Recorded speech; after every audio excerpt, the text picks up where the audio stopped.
Halo, selamat pagi sahabat semuanya. Apa kabar? Kali ini kita berjumpa kembali di channel YouTube Kisunda.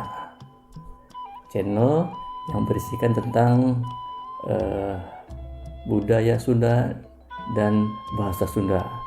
Channel ini terinisiasi dari beberapa masukan, dari beberapa permintaan ke saya pribadi, terutama orang tua yang mempunyai anak yang bersekolah di kawasan Provinsi Jawa Barat atau dekat perbatasan dengan Provinsi Jawa Barat, terutama daerah Jabodetabek, di mana ada beberapa kurikulum di sekolahnya mengajarkan bahasa Sunda.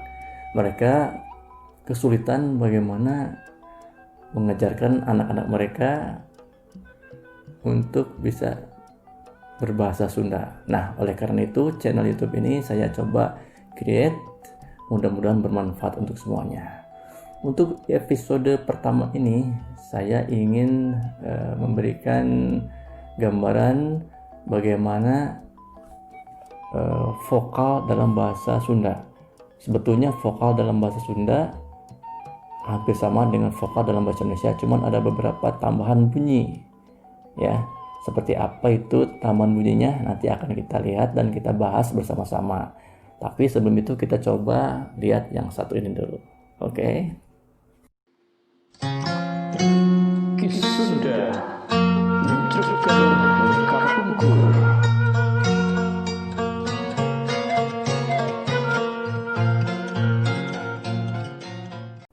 Nah, sahabat semuanya, vokal dalam bahasa Sunda hampir sama dengan vokal dalam bahasa Indonesia. Hanya di sini kita mendapatkan tambahan bunyi vokal. Kita cermati sama-sama ya.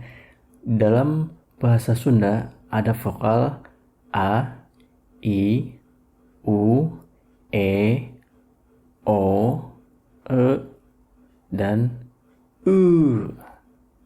Jadi ada tambahan bunyi vokal sebanyak 2 ya, yaitu vokal E dan U. Di dalam bahasa Sunda membedakan bunyi vokal E dan E adalah biasanya bunyi vokal E ada tanda kutip atas centang ya. Sementara di dalam bahasa Indonesia tidak ada, dan vokal E itu adalah gabungan vokal penulisannya ya. Penulisannya adalah gabungan vokal E dan U, jadi E panjang seperti itu. Oke, kita lanjut lagi. Nah, contoh pemakaian vokal A misalnya di dalam kata alus, yang artinya dalam bahasa Indonesia adalah baik atau bagus. Alus. Jadi kalau ada orang menyebut kata alus, artinya baik atau bagus.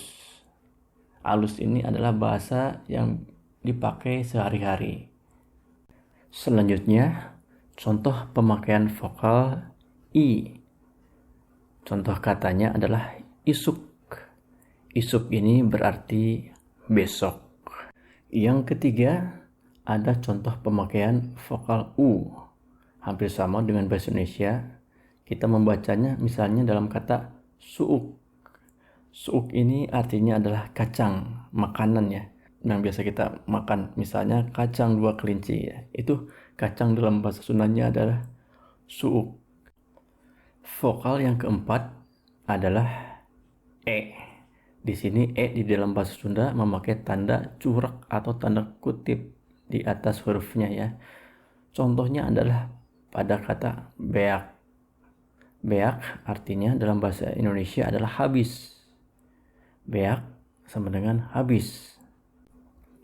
Selanjutnya, vokal yang kelima adalah vokal O. Contohnya dalam kata orok. Orok ini dalam bahasa Indonesia artinya bayi. Ya.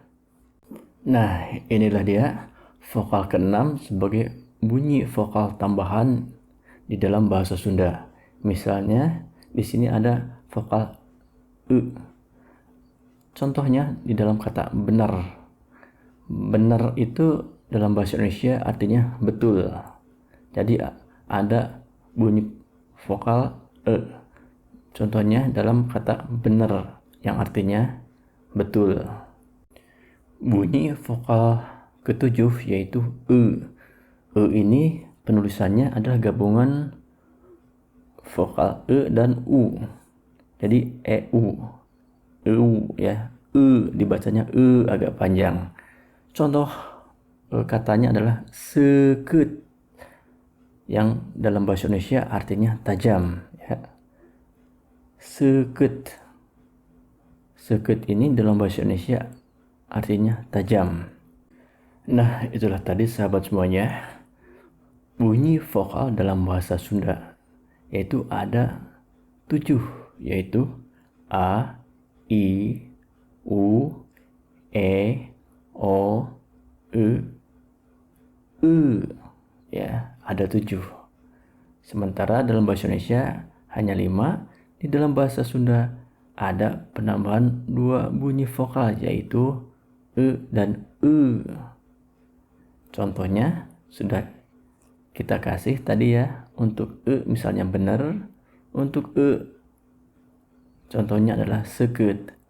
Benar artinya betul, sekut artinya tajam. Sahabat semuanya, itulah tadi bagaimana kita bisa membedakan antara vokal dalam bahasa Indonesia dan vokal dalam bahasa Sunda, terutama bunyinya ya, yaitu di dalam bahasa Sunda ada penambahan bunyi vokal e dan u ya. Membedakan vokal e dan e biasanya memakai tanda kutip di atas huruf yang bersangkutan atau vokal yang bersangkutan. Untuk e biasanya ada tanda kutip ya, sementara e polos. Kalau e tinggal menambahkan satu huruf yaitu u, jadi e-u, itu dibacanya ya. Nah, untuk episode berikutnya kita akan coba lihat pemakaian konsonan atau huruf mati di dalam bahasa Sunda. Ini hampir sama juga, cuman ada beberapa kata-kata dalam bahasa Sunda yang jarang memakai konsonan yang ada di dalam bahasa Indonesia ya. Nah, oleh karena itu jangan lupa subscribe, like, share, dan klik tanda loncengnya agar sahabat-sahabat semua bisa mendapatkan notifikasi atau menjadi orang yang pertama mendapatkan pemberitahuan kalau ada video-video terbaru dari channel YouTube Ki Sunda. Akhir kata, saya ucapkan wassalamualaikum warahmatullahi wabarakatuh. Semoga bermanfaat untuk kita semua. Ki Sunda menunjukkan